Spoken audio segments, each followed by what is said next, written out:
अम्मा बाद फ़ाऊज़ु बिल्लाहि मिनश शैतानिर रजीम बिस्मिल्लाहिर रहमानिर रहीम उलाइकल्लज़ीना हबितत आमालुहुम फ़िद दुनिया वल आखिरह व मा लहुम मिन नासिरीन। सदक़ल्लाहुल अज़ीम। सूरत आल इमरान आयत नंबर 22 है। अल्लाह ताला फरमाते हैं, ये वही लोग हैं जिनके अमाल ज़ाया हो गए दुनिया और आखिरत में और उनका कोई मददगार नहीं। तो ये आया मुबारका कल वाली आयत मुबारका के साथ ही अटैच है कि कल की आयत मुबारका में ये बयान किया गया था कि कुछ बनी इसराइल के लोगों ने अल्लाह के नबियों को और उलमा को और इबादत गुजारों को शहीद किया था। तो अल्लाह ताला ने उनके बारे में फरमाया था, फ़बश्शिरहुम बि अज़ाबिन अलीम, उन्हें खुशखबरी है दर्दनाक अज़ाब की।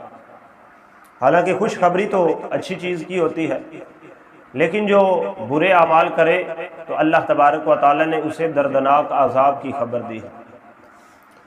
तो आज की आयत मुबारका में अल्लाह ताला ने इसी सिलसिले को आगे बयान फरमाया है कि जिन्होंने ये अमल किया, यानी अल्लाह के नबियों का इनकार किया, अल्लाह की आयतों का इनकार किया, या जिन्होंने अल्लाह के नबियों को शहीद किया, उनके अमाल दुनिया में भी ज़ाया हो गए और आखिरत में भी ज़ाया हो गए।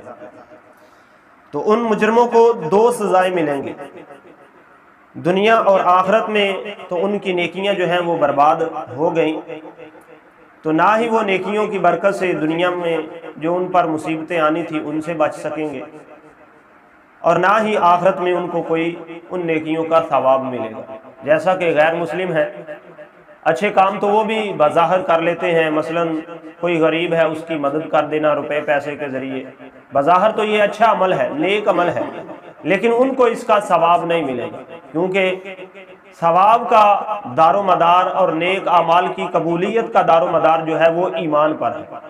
इसके लिए ईमान शर्त है। जब तक बंदा ईमानदार नहीं होगा, मुसलमान नहीं होगा, तब तक उसका कोई भी नेक अमल जो है वो उसको फ़ायदा नहीं देगा। दुनिया में बज़ाहिर उसका नेक अमल लोगों की नज़र में अच्छा हो सकता है, लेकिन अल्लाह रसूल की नज़र में वही अमल अच्छा होगा जो ईमान लाने के बाद किया जाएगा। तो दूसरा ये कि आखिरत में उनका कोई मददगार नहीं होगा। कल जब क़यामत का दिन होगा तो कोई किसी की मदद करने वाला नहीं होगा, नफ्सा नफ्सी का आलिम होगा। तो ख़ास कर जो कुफ़ार हैं या जो मुनाफिक हैं उनका कोई मददगार नहीं होगा, मगर जो मोमिन होंगे उनका मददगार होंगे। जैसा कि अहादीस मुबारका में आता है कि हाफ़िज़ कुरान जो है, जो कुरान पाक को हिफ़्ज़ करने के बाद उस पर अमल करने वाला है, वो अपने ख़ानदान के 10 ऐसे अफराद जिन पर जहन्नम वाजिब हो चुकी होगी, अल्लाह की बारगाह में शफ़ाअत करके अपने साथ जन्नत में ले जाएगा। इसी तरह और लोगों के बारे में आता है। तो इससे पता चलता है कि जो मोमिन है वो दुनिया में भी फ़ायदामंद है दूसरों के लिए, और आखिरत में भी फ़ायदामंद है और मददगार साबित होगा। तो लिहाजा हम तमाम अहले इस्लाम को अल्लाह ताला मोमिन बनने की तौफीक अता फरमाए। तो चूँकि ये रमज़ानुल मुबारक का बाबरकत महीना है, इसके बारे में हज़रत सैयदना अब्दुल्लाह इब्न अब्बास रज़ियल्लाहु ताला अन्हु रवायत करते हैं कि सरकार मदीना सरूर कल्बुसीना ताजदार मदीना दो आलम के मुख्तार शहनशाह अबरार अलैहिस्सलातु वस्सलाम फरमाते हैं कि जिसने मक्कातुल मुकर्रमा में माह रमज़ान पाया और रोज़ा रखा और रात को जितना मुयस्सर आया क़याम किया, तो अल्लाह ताला अज़्ज़ा वजल उसके लिए और जगह की निस्बत 1 लाख रमज़ान का सवाब लिखेगा, और हर दिन एक गुलाम आज़ाद करने का सवाब, और हर रात एक गुलाम आज़ाद करने का सवाब, और हर रोज़ जिहाद में घोड़े पर सवार होकर जिहाद करने के बराबर सवाब, और हर दिन में नेकी और हर रात में नेकी लिखेगा।